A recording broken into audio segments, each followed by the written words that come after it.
Okay, so now that we have the servos running in the correct direction and we have our offset that brings the servo centers up for the flaps, we can now go into calibration mode to balance the servos on the left side with the right side. So to do that, we go into our calibration mode. Calibration on. So with calibration mode, it overrides all of the mixers. So in this case, you'll see the flaps have dropped back down to their center position on the servos. And in calibration mode for the ailerons and the flaps, we use the throttle stick to set their position. So if we go, and the reason we do that is that there's no spring center on the throttle stick. So wherever we leave the stick, it stays there. And to add to that, we have a curve applied so that when we move, it moves in 5 steps.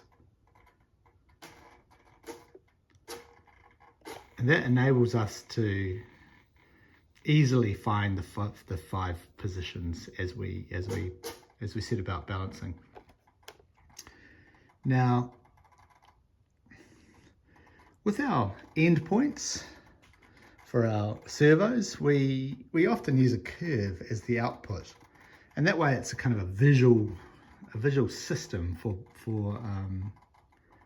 balancing the servos. And if we look at our curves menu, the left flap has a 3-point curve, so we can set the bottom position, the mid position, the top position. And some people use a 2-point curve. Don't even worry about the middle position. And on the right hand side, we have a 5-point curve. And what that enables us to do is use those 5 positions on the throttle stick to stop and balance the right with the left. Okay, so if we look at the flaps, especially the left hand side, and I go to the top position and zoom in,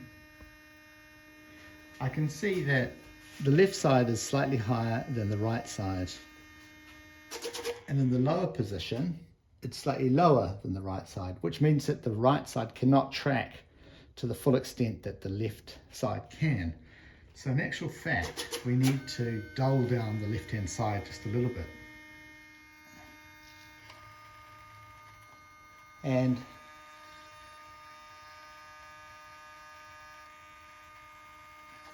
at 85%, they are level. So now we'll look at the bottom position,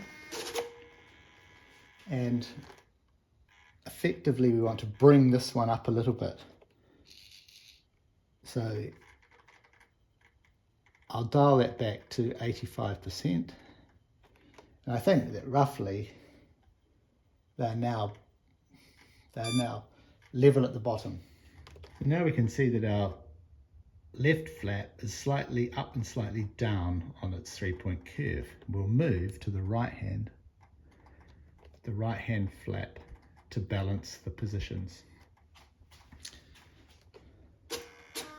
So up is in the 5th position, top position is perfect. And now the right hand one is slightly lower than the left hand one in position 4. So if we edit this curve,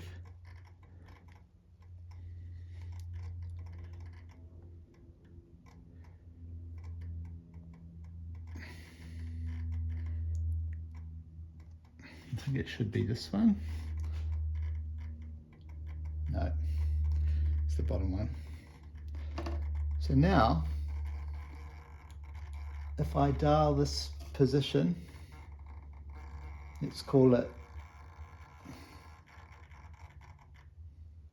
57, it's now level. And if we go to our middle position, our middle position, it looks like it needs to come up a little bit. So maybe 3%, now they're level. And if we go to the next position, it's a little lower than this one, so we can bring it up a little bit.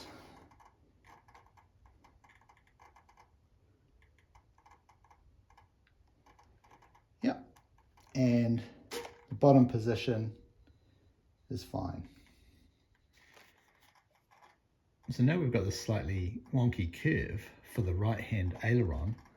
However, our flaps are tracking beautifully.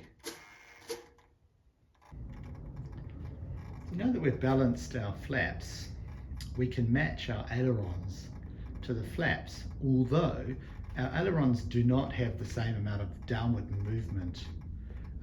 So what I like to do is look at the top position, and if we drive them up, we can see that our aileron and our flap are largely in the same position in the up position. And as we come down, the flaps start to move away.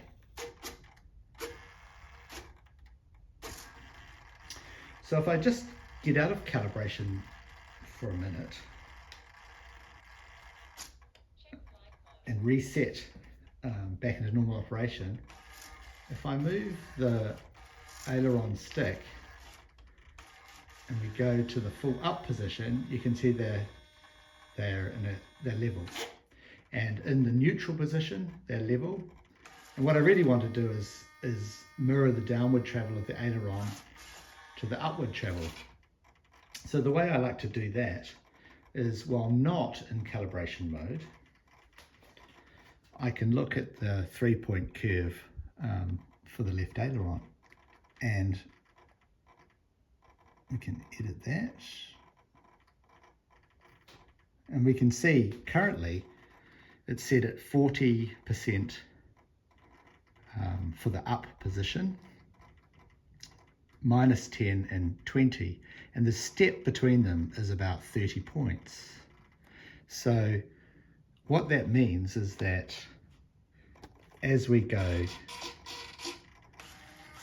up, we're at one position. We got 30 steps difference between -40 and 10 to the 0 position, so I can set the other limit at 30 points away, and that gives me roughly the travel I want. And then I can do that on both sides. So now I've created the curves for the ailerons on the left and the right hand side. I'm only using a 3-point curve on the left side and a 3-point curve on the right side because I'm balancing the ailerons against the flaps, so I don't need the 5-point curve. And we can see now that everything's working nicely. Now you'll notice that full left aileron, the right flap is it's going to be affecting the flight way too much. Okay, so I mentioned that the flaps, when used as ailerons, kind of flaperons, they need to tone down their behavior so that they don't act like brakes. And so I have a flaps mix which affects channels 5 and 6, and it's driven by the aileron stick.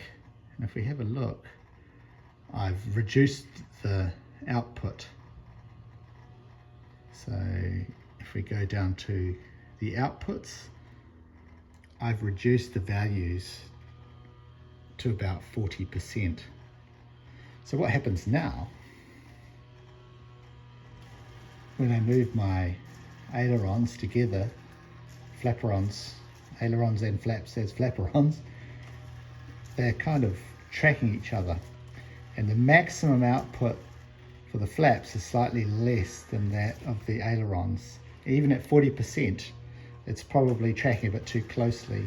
We would normally want them to be about half as effective as the ailerons, so I could dial that 40% back even more, but the principle is there.